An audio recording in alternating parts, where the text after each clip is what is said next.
25 जून 1950 second world war को बीते अभी 5 वर्ष ही हुए थे कि एक और जंग छिड़ गई कि लगा कि थर्ड वर्ल्ड वॉर भी शुरू हो जाएगा। इस दिन नॉर्थ कोरिया के करीब 75,000 सोल्जर्स ने साउथ कोरिया पर हमला कर दिया। ये जंग यूएसए और यूएसएसआर के बीच कोल्ड वॉर की पहली जंग थी। नॉर्थ कोरिया को यूएसएसआर यानी आज का रसिया सपोर्ट कर रहा था और साउथ कोरिया के सपोर्ट में खड़ा था यूएसए। ये जंग ऐसी थी कि जिसका असर आज तक दिखता है। लेकिन सवाल ये आता है कि आखिर नॉर्थ कोरिया और साउथ कोरिया के बीच जंग हुई क्यों? सबसे बड़ी बात कि आखिर रूस और अमेरिका इसमें आखिर क्यों भिड़ गए? क्या थी ये वॉर और कब तक चली? कौन जीता और कौन हारा? और क्यों ये जंग जारी है? आइए इस वीडियो में जानते हैं। आज जो हम नॉर्थ और साउथ कोरिया देखते हैं वो कभी एक हुआ करते थे और ये पूरा एरिया कोरिया कहलाता था। कोरिया एक मिनरल रिच वाला देश था जहाँ पर कोल, टंगस्टन, ग्रेफाइट, आयरन ओर जैसी चीज़ें पाई जाती थीं। इसलिए इस जगह चाइना, जापान और रसिया ये तीनों हमेशा नज़र गड़ाए रहते थे। जब चीन में 17वीं शताब्दी में किंग डायनेस्टी सत्ता में आई तो उसने कोरिया के राजाओं को अपने कंट्रोल में रखा। ये सिलसिला 20वीं सदी की शुरुआत तक चला, जब तक चीन की किंग डायनेस्टी खत्म नहीं हो गई। 19वीं सदी के आखिर में चीन की किंग डायनेस्टी कमजोर पड़ती जा रही थी। इसी का फायदा उठाकर जापान ने साल 1894 में चीन को हराया और कोरिया को अपने कब्जे में कर लिया। जापान के कब्जे के बाद रूस ने भी कोरिया पर कब्जा करना चाहा, लेकिन 1905 में जापान ने रूस को बुरी तरह हरा दिया। इसके बाद 1910 में Korea Japan annexation treaty sign हुई, जिसके बाद पूरा कोरिया जापान के पास चला गया। जापान ने कोरिया के साथ वही करना चाहा जो यूरोप के देश एशिया के देशों के साथ कर रहे थे। कोरिया के लोगों पर जापानीज कल्चर को थोपना और कोरिया की पहचान को पूरी तरह से खत्म कर देना। यहाँ के लोगों को स्लेव बनाकर जापान ले जाया जाता था। यानी वर्ल्ड वॉर खत्म होने तक कोरिया ऐसी ही प्रॉब्लम लगातार झेल रहा था। हालांकि 1945 में सिचुएशन बदल गई जब सेकंड वर्ल्ड वॉर खत्म हुआ। सेकंड वर्ल्ड वॉर में जब जापान ने सरेंडर किया तो कोरिया उनके चंगुल से छूट गया। लेकिन जैसे ही जापान ने कोरिया को छोड़ा तो दो सुपर पावर्स ने कोरिया पर कब्जा कर लिया। यूएसएसआर ने नॉर्थ की तरफ से और यूएसए ने साउथ की तरफ से कब्जा कर लिया। यहाँ से दोनों देशों के बीच विभाजन की पहली बॉर्डर लाइन खिंच गई। 38 पैरेलल के नाम से दोनों देशों के बीच बॉर्डर बन गया। नॉर्थ कोरिया यूएसएसआर के पास चला गया और साउथ कोरिया यूएसए के सपोर्ट में चला गया।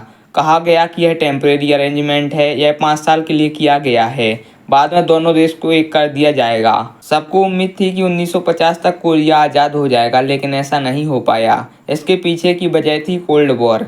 सेकेंड वर्ल्ड वॉर के बीच में ही सिचुएशन ऐसी बनी कि साथ में लड़ रहे यूएसए और यूएसएसआर एक दूसरे के दुश्मन बन गए।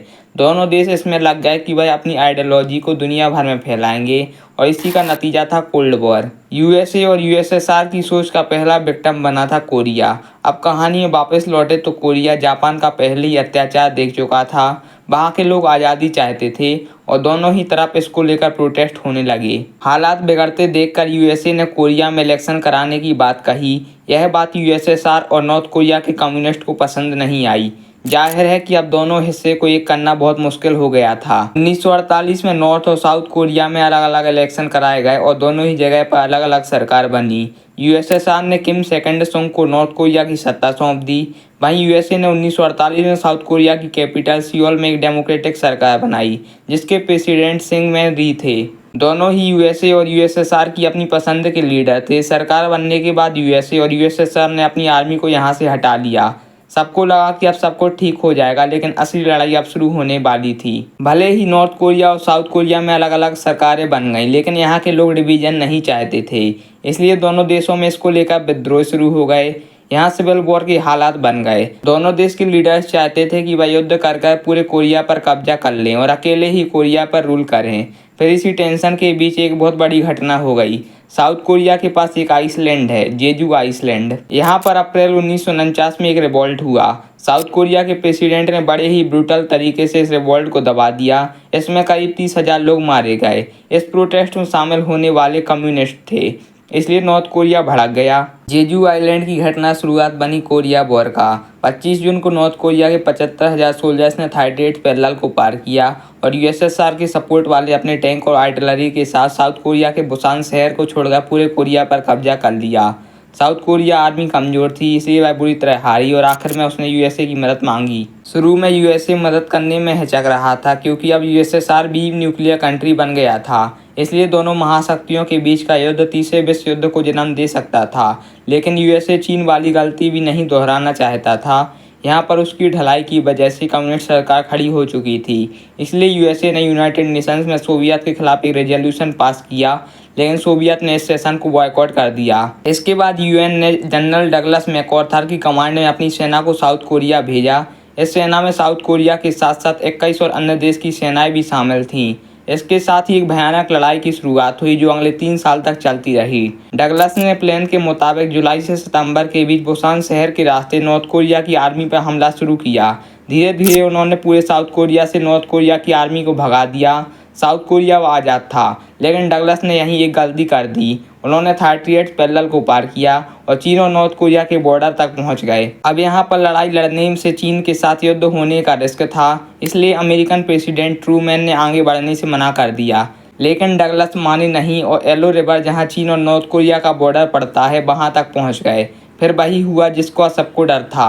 यूएसएसआर के कहने पर चीन ने अपने लाखों सोल्जर्स को यूनाइटेड नेशंस की सेना के खिलाफ जंग के मैदान में उतार दिया।